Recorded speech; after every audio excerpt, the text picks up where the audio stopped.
The All Blacks PR machine is just continually just pouring this river of positivity. Yet in actual fact, if you look at that season and go, 10-3, we've got a 77% success rate, you're a moron. I think we've turned a corner in terms of finding good young players that are going to take us forward, but I don't think we've turned a corner in terms of how this team is playing. Why don't we see some of these other young halfbacks being given an opportunity over Finlay Christie as an example? So he can talk all he wants about all this young talent, but he doesn't seem to still really believe in them. DSPN is brought to you by Novus Glass, proud partner of the Special Olympics New Zealand. The Special Olympics New Zealand National Summer Games is in Christchurch, Otautahi, this December.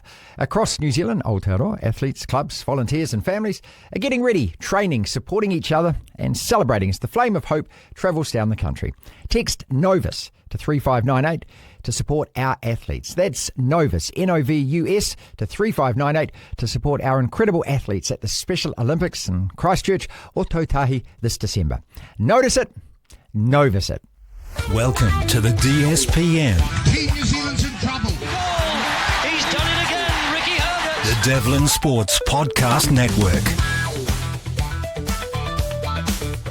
DSPN, here we go then. Let's look back at the All Blacks season. We're going to spend the next few days doing this. Everyone's got an opinion on it. We welcome yours too. So don't forget to leave us a comment right across social media on the DSPN YouTube channel. We read them all and try and get back to as many as possible. Joining us again for I think this is the fourth week in a row, John Day, a good old mate and colleague here at MediaWorks, and a great old mate through the screen there, our man Mark Watto Watson. Welcome aboard, mate. Yeah, lovely to be back on board, boys. Well, we got great response last week and a lot of comments about, people love the forthrightness and the honesty. Again, you don't have to agree with anything that is being said here. We're just three blokes talking about the team that we love, the All Blacks. And I've got a list of questions here for you, and they are, I want you both to grade the team for the year. Have we turned a corner like Scott Robertson is telling us that we have? Are we tracking well for the future? And that's the immediate future. And I'm talking about next year as well as the World Cup. What positions do we need strengthening in this All Black side? Do you have a vote of confidence in the coaching staff? So we'll start with you, Watto. Give me a grade for the year. I gave it a C+. Yeah, firstly, Martin, I just want to address something. I saw you actually give the All Blacks a B for that performance against Wales, and I just struggle with that. I just want to touch on that briefly. Sure. I mean, okay, 52 points, but we conceded 26. It was basically a 26-0 victory. They had 30% possession and scored 4 tries. It's the second highest amount of points ever scored by a Welsh team against the All Blacks, and arguably the worst ever era of Welsh rugby. So I sort of scratched my head a little bit when I saw you giving them a B there, Martin. I probably a little bit tougher. I actually thought it was probably closer to about a C-, to be perfectly honest. And if you'd ask me where the season sits, I'm going to say it right now. It's a failed season for me. So what is this failed season?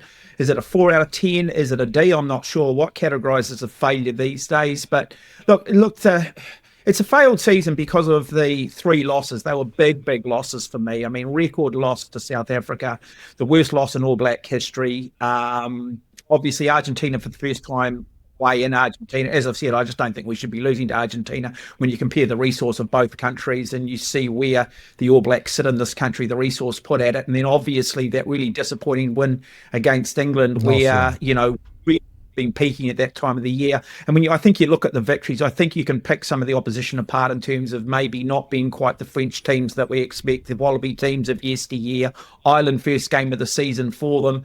And just for the fact that I just don't believe we've made any real progression at all. And so therefore a failed season. I think a D gets you an NCEA pass, doesn't it, these days with the New Zealand education system? So make it an E in that case. John, what do you give them in terms of the year? And also the Welsh team. Was I out of order with a B? With a B, yeah, probably. I think conceding 4 tries against that Welsh team just really left a sour taste in my mouth because I'm wanting good defence from the All Blacks this year, and I think that's been a massive step back this Second season. Most points conceded in a year. Yeah, this year. Just not smashing people in tackles and not looking scary on defence. I spent 7 years in Dunedin getting a degree. That should have taken me 3 years, so I always feel harsh grading other people, but C's get degrees, and I'll probably give, the All Blacks a C, kind of a 5 or a 6 out of 10 this season. At least we didn't lose the Bledisloe Cup. That's one thing, and at least we didn't lose to Scotland for the first time ever, which looked like it may have happened at one point during that game. But we have unearthed a hell of a lot of talent without really working on combinations.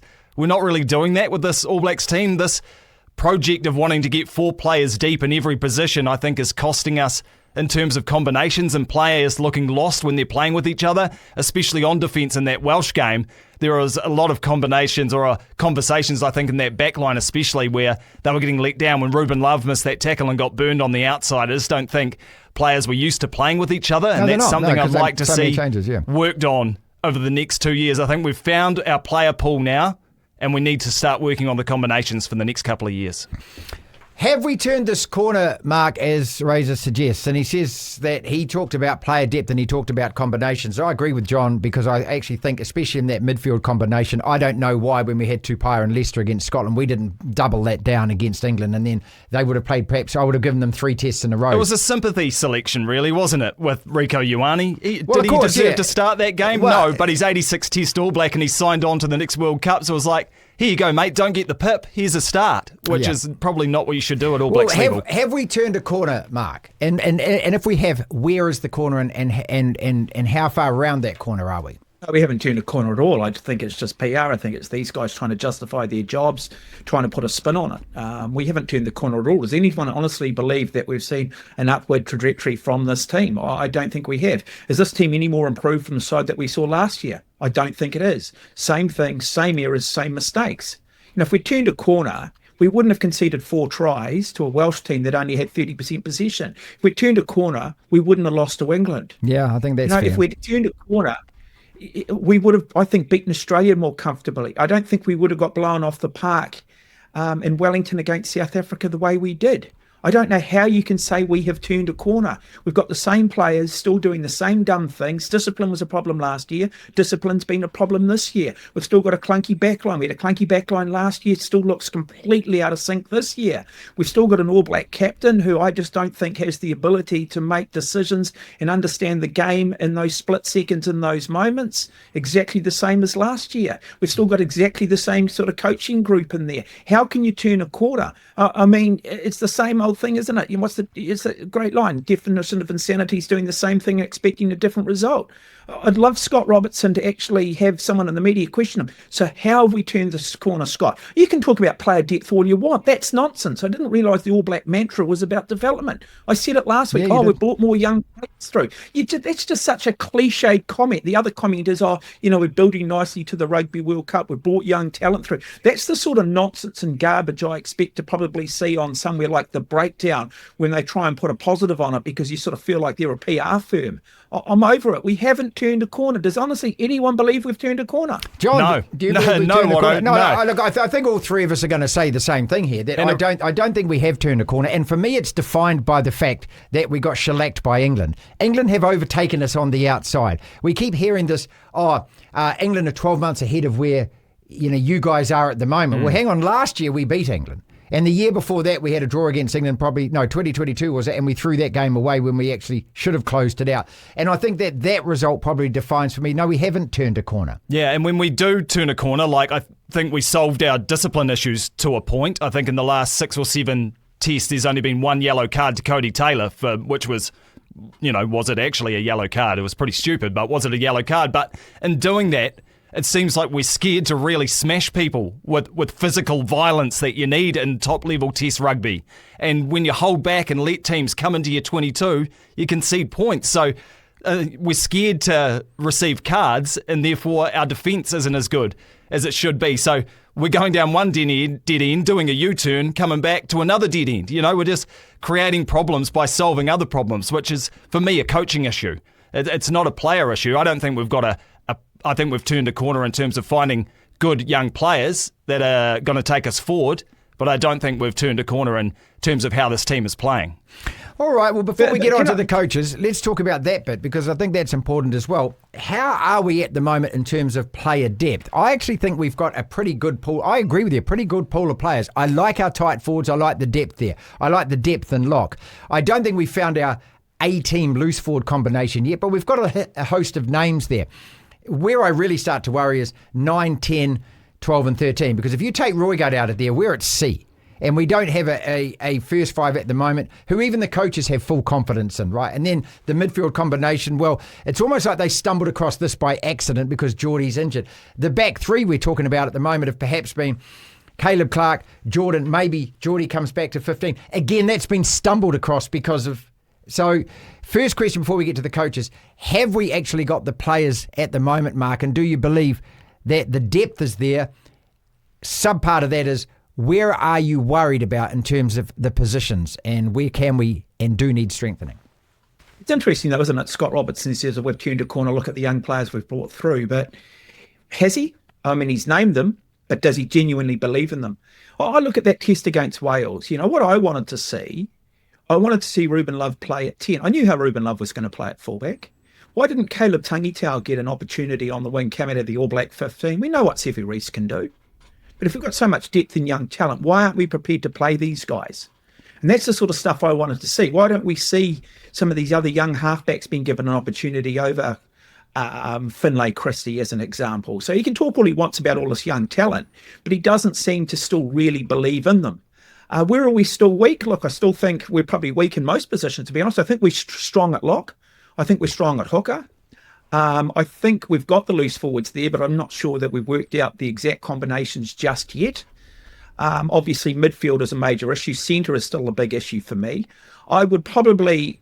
look, they're going to stick, aren't they? They are going to stick next year with Geordie Barrett at second five. So if he's going to be Geordie Barrett, let's then just have a look at how Quinn Tupaia might look outside of him. I think for me, Quinn Tupaia does need to be in the midfield somewhere. I think he's a very, very good footballer. The more and more I start to look at it, the more like, you go, are we weak possibly at fullback? And everyone sits there and goes, well, but what about Will Jordan? Well, I haven't seen that much of Will Jordan this year. I think he actually looks better on the wing, to be honest. It looks great at fullback for the Crusaders. That's the truth. Yeah. So did Scott Robertson at All Black level, at Super Rugby level as a coach, didn't he? But he just looks a bit better out wide. And so, I think there is still opportunity there at fullback. Is it Ruben Love? I'm still not convinced. Look, obviously I think the backline is still a major issue for us, but I think as John said, I think the players are there, and I've said the last few weeks, I think we've got thoroughbreds, but these coaches are just turning them into donkeys. And I'm just really disappointed that we just haven't had these players exposed. Look, the All Blacks were given a mandate. When Scott Robertson came in to take over from Ian Foster, who's basically given the job because they wanted to start with a clean slate. They wanted to move rugby in a different direction, change it up, bring a new evolution in. Not an evolution, more of a revolution. Bring something different, be world leaders again. And all we've seen from Scott Robertson is basically a mirror image of what Ian Foster was doing, and even more conservative. Yeah, as you mentioned then, Martin, have we really exposed a whole lot of players, or have they just been exposed through injury rather than through genuine strategic thinking?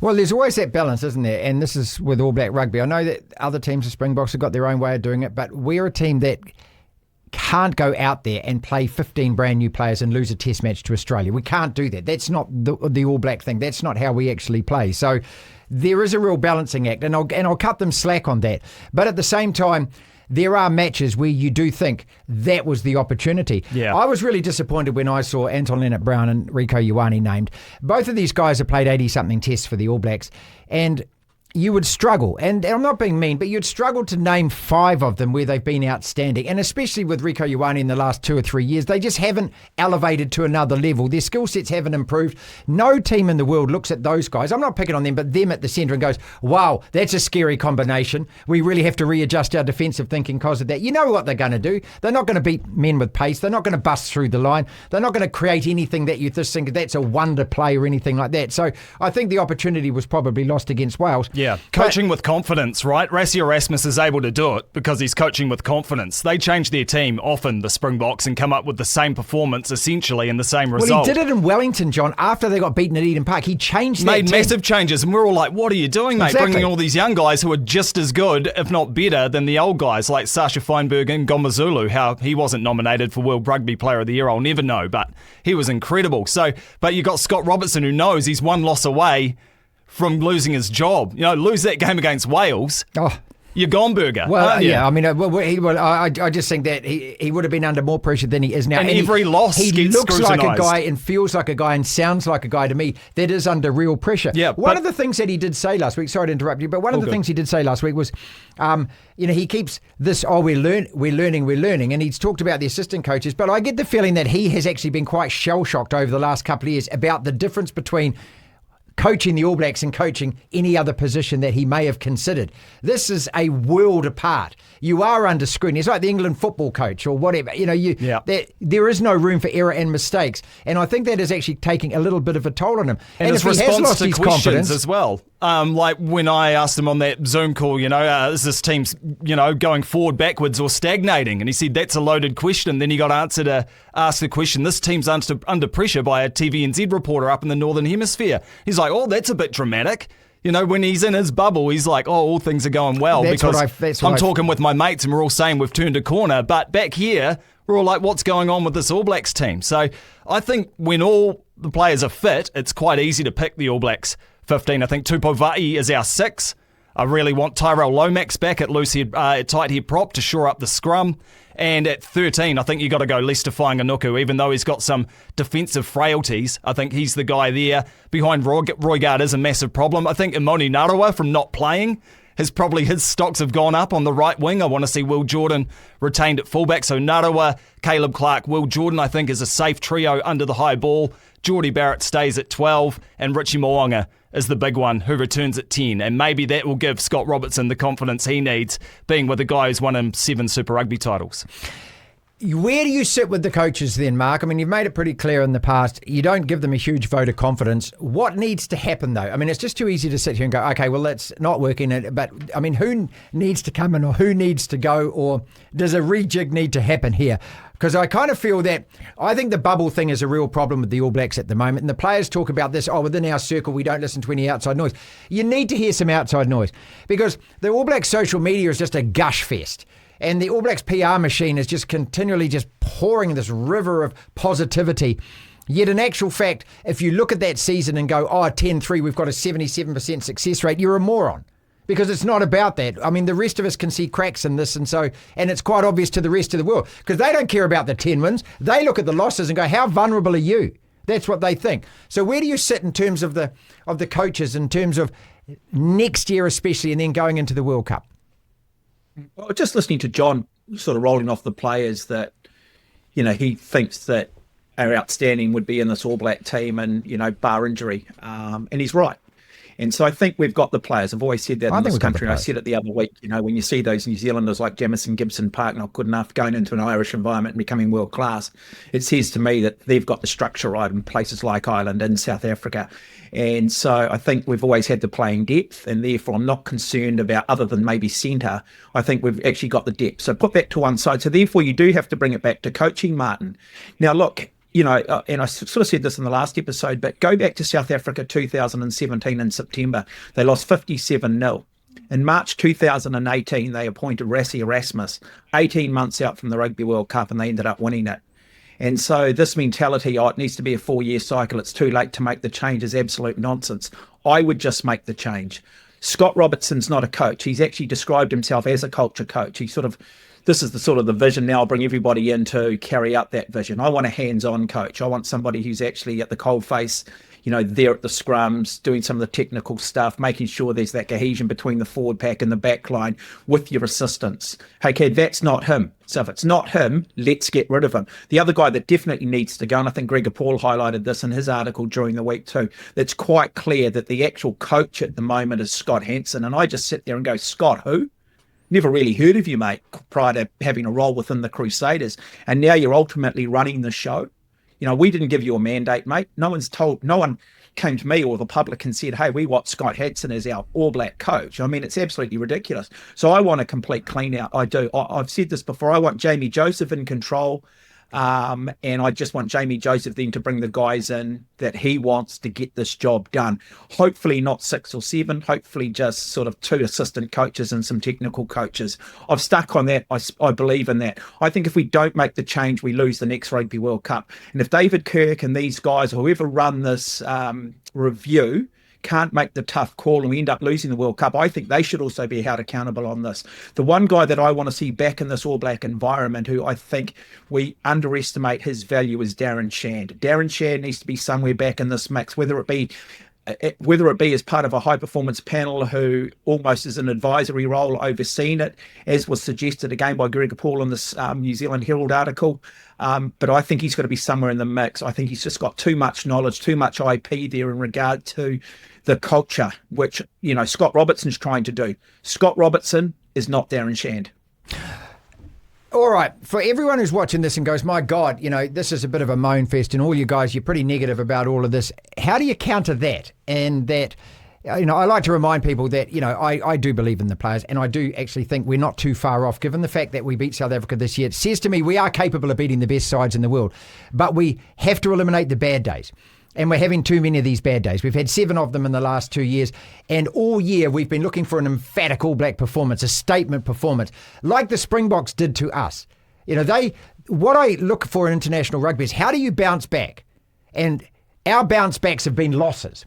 The Springboks have bounced back after losing to us, smashing us, beating Argentina, and then just going and blitzing the Northern Hemisphere, right? That's what you want to see from us, isn't it? How do we get to that stage again? Yeah, I think the overhaul in coaching staff has to happen, and I think Watto's right. The guy who is going to be the fall guy, I think, here is Scott Hansen. You hear rumours, don't you? I'm not in the All Blacks camp, haven't been around for a while, but you hear that's where the disconnect is. And when you speak to the guy, loves his rugby almost too much. He's an intense dude, right? And apparently he's right there with the team, competing against them in the gym and doing all this sort of stuff that maybe, I don't think a coach really should be. Let the players do their stuff and you're on the coaching staff. And I think the big moment here, the sliding doors moment, was when Leon McDonald was there, who I consider to be a guy like Tony Brown, innovative. His attacking coaching is amazing. I think he took Tasman from an average team to a provincial rugby powerhouse and then turned the Blues from a laughing stock into a championship title contending team. And when he came in and was second best to Scott Hansen, I think that was a massive blow to his ego and he couldn't stick around anymore. So I think that moment there was a massive step back for the All Blacks coaching staff.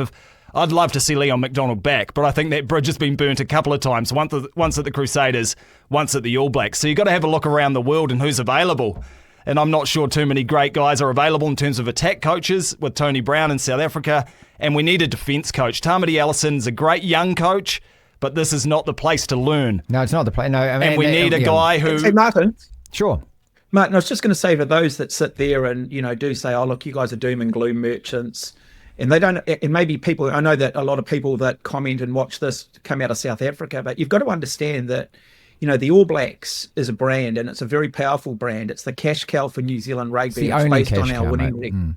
It's based on, as I've said, the brand has been always around precision performance and no compromise. And we've always got to maintain that standard. We've given up so much of other forms of rugby in this country in the name of the All Blacks. We pull players out of Super Rugby. You would have heard me say this because they're tired and they're not allowed to play.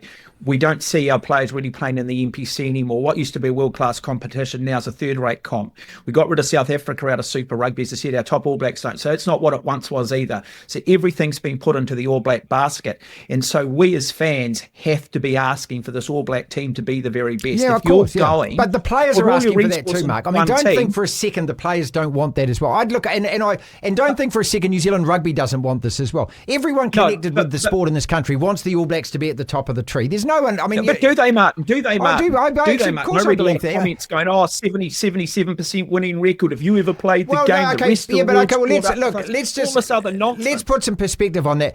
If you sit there and you start quoting numbers, as I said, you don't understand what this All Black side is about. You don't understand the history of this team. If you're just sitting there waving 77% win record after a year like this at me, well, I'll go, really, that you need to go back and learn some history about what this team is about.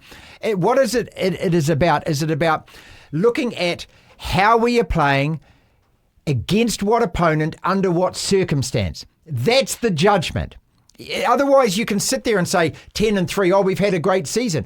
We haven't had a great season. No, second half in Wellington, it could never be a great season after that. The second half against England, Tony Johnson said it during the week as well. He said those two performances cast a shadow over everything else about the All Blacks this Massively. year. If you don't understand that, you don't get it. And I'm not going to explain it to you because you need to go away and learn this yourself. Is there any way we can open this massive checkbook from the 300 million or whatever we got from Silver Lake and get a that guy money. like Jacques Nienaber, who's now coaching Leinster? I'm Mark Robinson looking for that money because it was around here. Yeah, That money was there Took somewhere. the Springboks to the World Cup in 2023. Oh, that's right. We spent it on the $170 million more that we spent last year. Yeah. On what? NZR Plus, the channel that no one watches. But Jacques Nienaber coaches Leinster in Ireland. They probably pay him a packet, but he's a world-renowned defence coach. They took Tony Brown off us. Can we take Jacques leave Nienaber? People with a Christmas present, okay? Let's leave them with something. We're all playing Santa here. Let's leave them with something that says, hey,